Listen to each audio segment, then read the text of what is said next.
I'm Susan Krumdieck, and I'm going to present what I hope will be an interesting case study in transition engineering. The project was to investigate and give recommendations to the government of New Zealand on the long-term supply chain strategy. This work was done with Patricio Gallardo at the Transition Engineering Lab at University of Canterbury, and I am currently at the Heriot-Watt University Transition Lab in Scotland.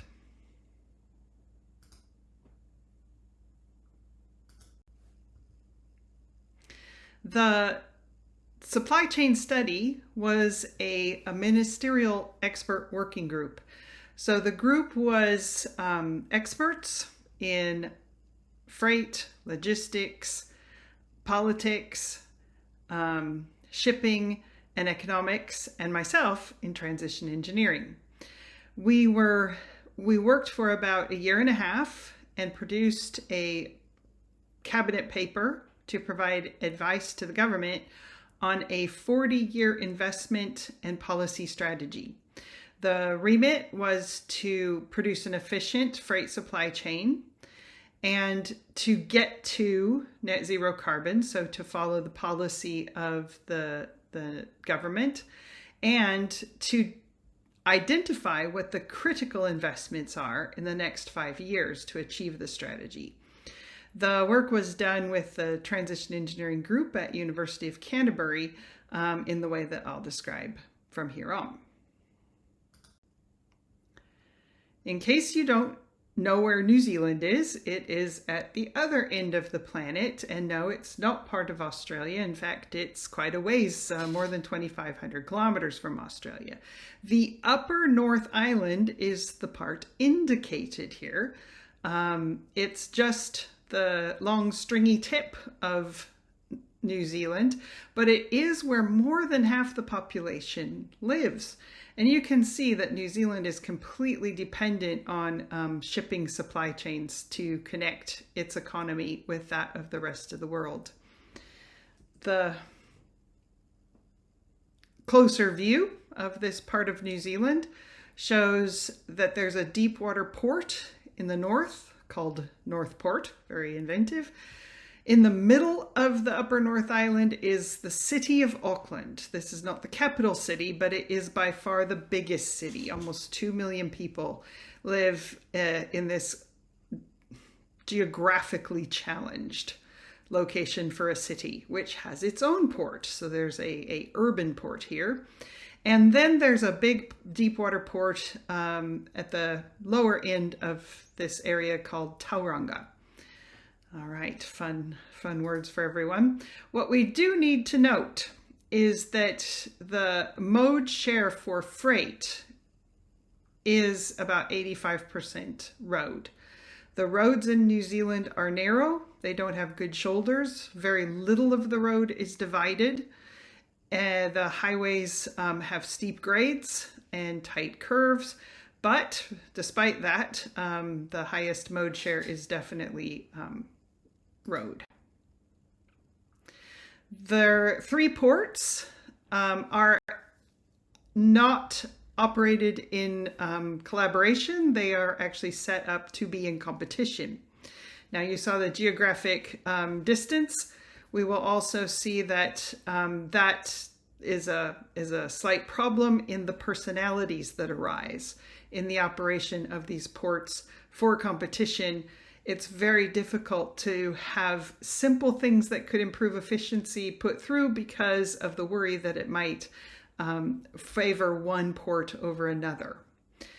The freight comes in and goes to an inland depot, and that's where the trucks have to take the imports from the ports to the depot and then distribute it around the land. There is some rail in New Zealand. It is, some of it, especially in the far north, is very old, almost 150 years old, and in need of major investment. The exports. The exports come from the land in New Zealand. It's an agrarian economy. One of the biggest exports of bulk in kilotons, as you can see, is logs. That mostly goes out of Tauranga, but also the Northport. And of course, you don't drag logs into the city of Auckland, thank goodness, and try to export those. The exports of other goods include dairy products, so that's mostly dried milk powder, paper and wood products, and produce. So you might have had a kiwi fruit, or New Zealand apples, or New Zealand frozen lamb, or butter. That all comes out of our ports, mostly Tauranga. All right, that is not a surprise. The imports. The imports mostly are heading for the demand centers in Auckland. The import at Northport is basically oil. That's about all that comes in through Northport. But that oil then is distributed throughout the whole rest of New Zealand. And interesting to see that the largest commodity movement in New Zealand is oil. And all of it is imported. A bit of food is imported, and we see that Auckland is a big import port, which makes some kind of sense because that's where the biggest demand is. One of the larger items imported into Auckland is cars. That's where all the cars come into Auckland. Tauranga also has containerized imports, but those mostly end up back in Auckland, where most of the demand is. There is an inefficient imbalance because of the different things coming and going from the ports. The empties, the empty containers, the empty reefers end up in the wrong place and have to then be driven to the other ports so they can be used again.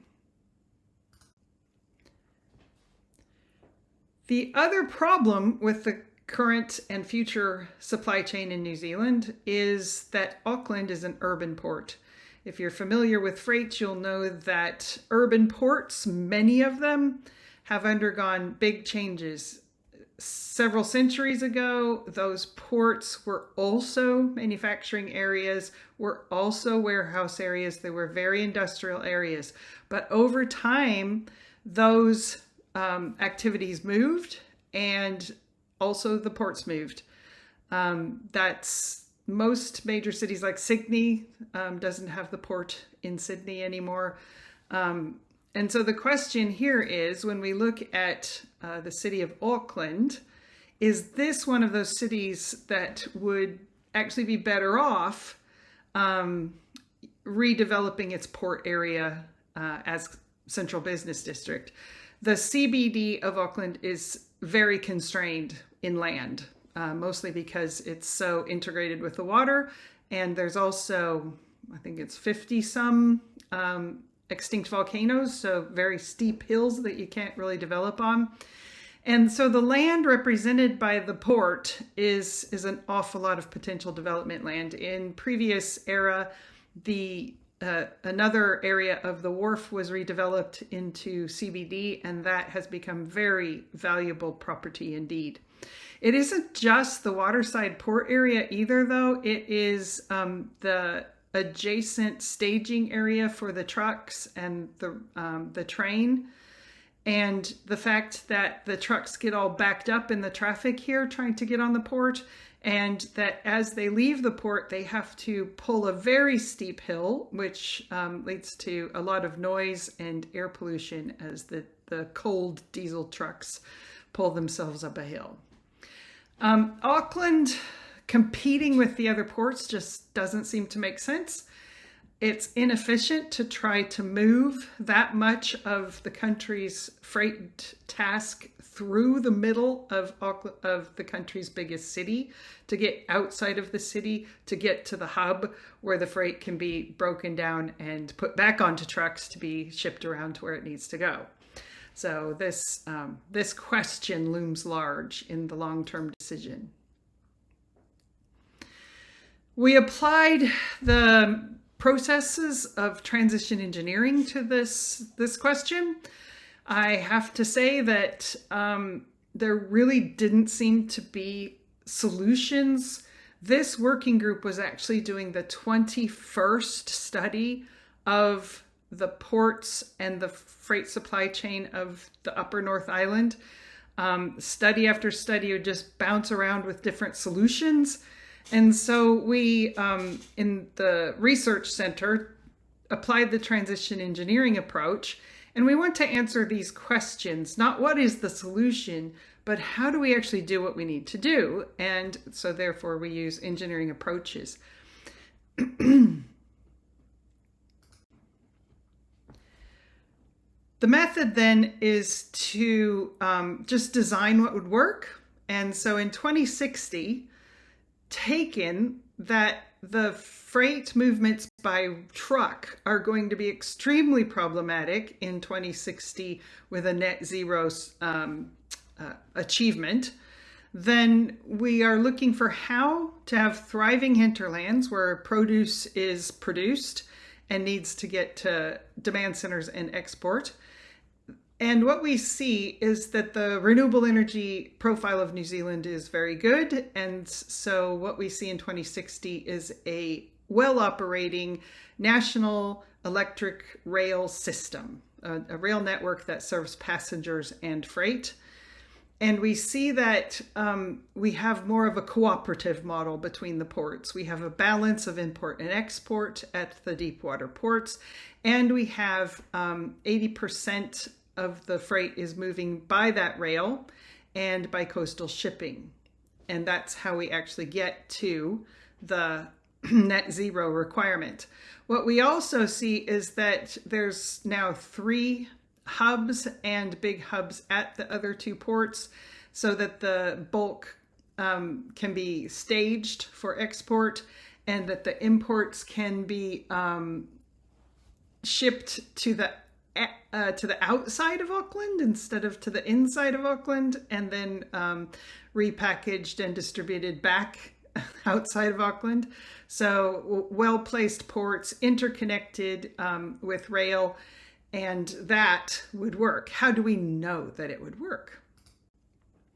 Well, we used digital twin simulations of the rail and port network. And we put today's freight task through that system using the digital twin and agent-based simulation. And that, of course, is AnyLogic is what we used. The ports would be used differently than they are today, especially North Port, which would be greatly expanded and would have to take many more ships than it is today. And so the question of could it do that was answered simply by using the agent-based simulation. The freight rail is going to be a very large expense. And so the understanding of how the freight rail and the hubs and the ports can work together in the most efficient way and reduce the need for truck trips to only 20% of today, so that something like electric road or biofuels could serve.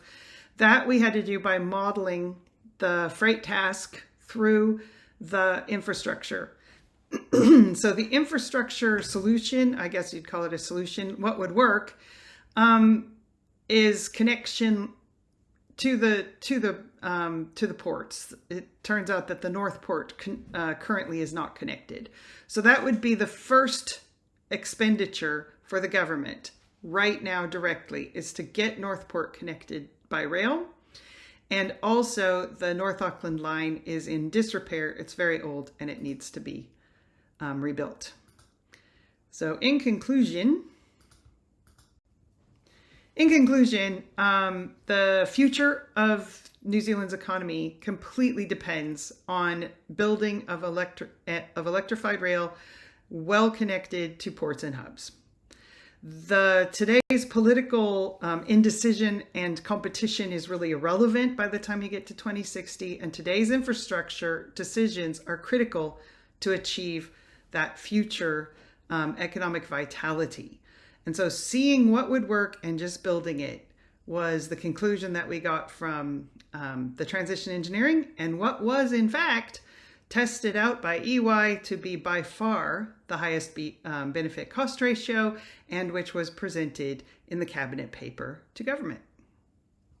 Thank you for listening.